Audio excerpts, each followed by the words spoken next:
Rebonjour encore une fois. Cette fois-ci, Rampage en mode bulldozer.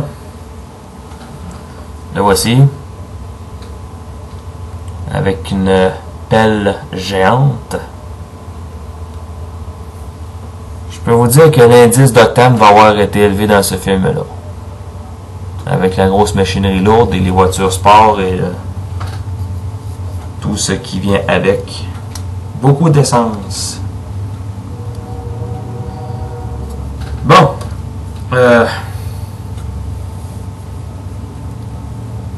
Si vous n'avez pas écouté ou plutôt regardé ma revue sur Demolisher avant celle-ci,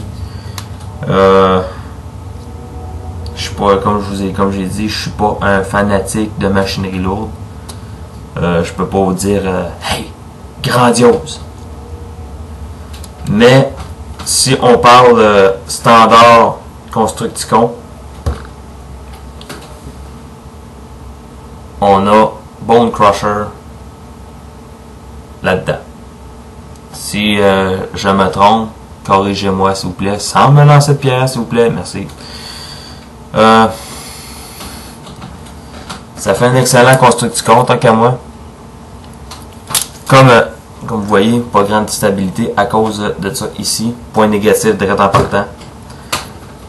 Comme Demolisher, les chenilles ne sont pas mobiles, mais garde toute la flexibilité pareil.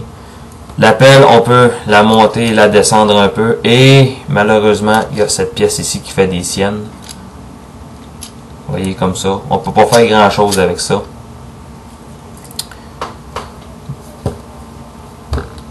Énormément de jaune avec très peu de noir.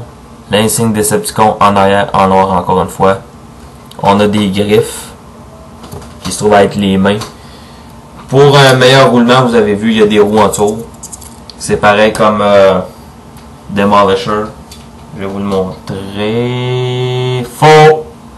Je vous induis en erreur, mais à coup pas. Mais Rampage en a. Qu'est-ce que je peux faire avec ça? Qu'est-ce que je peux dire? Pour un Constructicon, je lui donne un 10 pour le mode véhicule parce que c'est très représentatif du Constructicon G1 Bone Crusher. Là, je vois avec ce nom-là encore une fois, mais je peux peut-être me tromper. J'aime bien le fait qu'on lui ait donné une pelle démesurée pour montrer la puissance du Decepticon. J'ai jamais compris dans des machineries lourdes pourquoi est-ce qu'on se donnait la peine de mettre une bande argentée ou chromée, pas chromée mais gris argent au bas d'une pelle qui, on le sait, a des contacts très violents avec le sol. J'ai jamais compris ça, mais bon.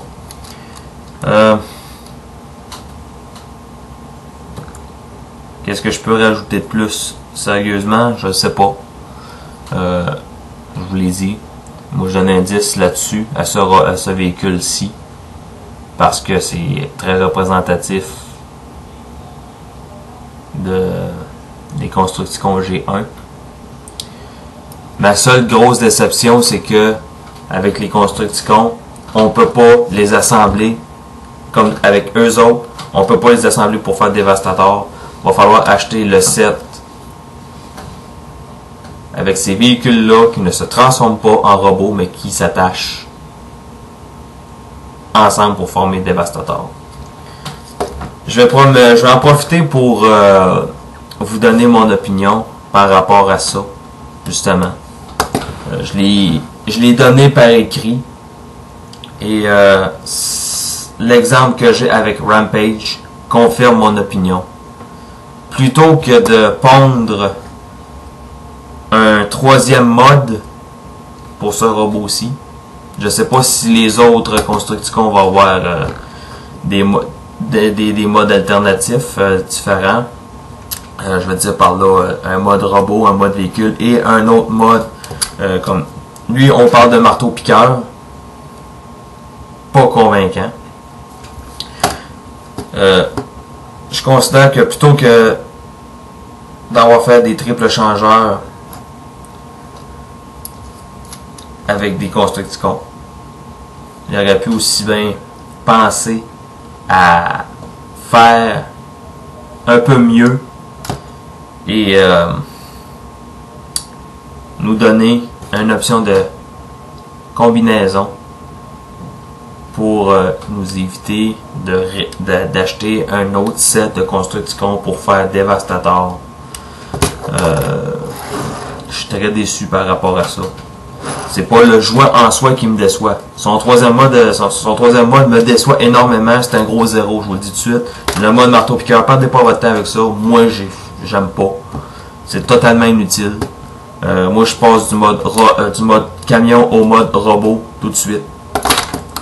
Parce que dans l'étape des transformations, c'est le mode bulldozer, ensuite le mode marteau piqueur et le mode robot. Certains vont aimer, mais moi je fais partie de ceux qui n'aiment pas. Je vais vous trouver la bio de Rampage et je vais vous la lire assez vite. La technologie Mechalive est présente sur ce robot-là, mais pas dans le même genre que Demolisher. Leur technologie Mechalive est activée, ou plutôt est active en mode marteau-piqueur, ou perforateur, eux autres marteau perforateur. C'est les tubes hydrauliques, les pistons hydrauliques qui font bouger les jambes. Et il y a des ressorts dans les jambes. Je ne l'ai pas expérimenté parce que je suis vraiment déçu de ça. Les stats pour commencer. La force est un 9. L'intelligence est un 3. Donc, Rampage est moins intelligent que Demolisher. La vitesse un 4. L'endurance un 9. Le rang un 2. Courage 8. Puissance de tir 4 et habilité 4. Un robot très déséquilibré. Un robot fort, très résistant, très courageux, mais un imbécile qui est lent, qui n'a pas de rang, qui tire pas fort et qui n'est pas très habile.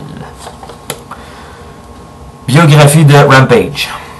L'odeur des émanations de diesel et du goudron chauffé sur Rampage partout où il va. Non seulement il est stupide, mais il pue.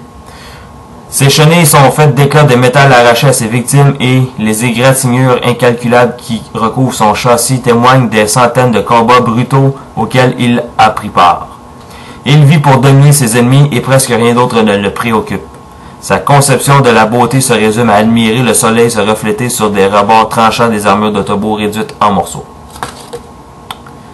Donc, si on résume, Rampage est fort, courageux, très résistant, il pue, c'est un maniaque, mais il est stupide, il est lent, il est malhabile, et il est très bas dans la hiérarchie des Decepticons.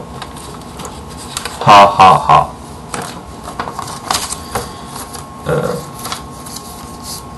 Cette biographie-là, ou plutôt les stats qui ont été donnés à ce véhicule-là, à ce personnage-là, je sais pas là, mais Rampage méritait mieux. Pour un mode robot aussi original, il méritait mieux. Les stats, on en fait ce qu'on en veut. Moi, je suis juste là pour vous faire la revue du robot, pour vous le présenter, en espérant que ça vous aide à décider, à prendre les bonnes décisions, si vous le voulez, si vous le voulez pas. Moi, je vous laisse là-dessus et je vous reviens pour un autre Decepticon. Dirt Boss. Ciao!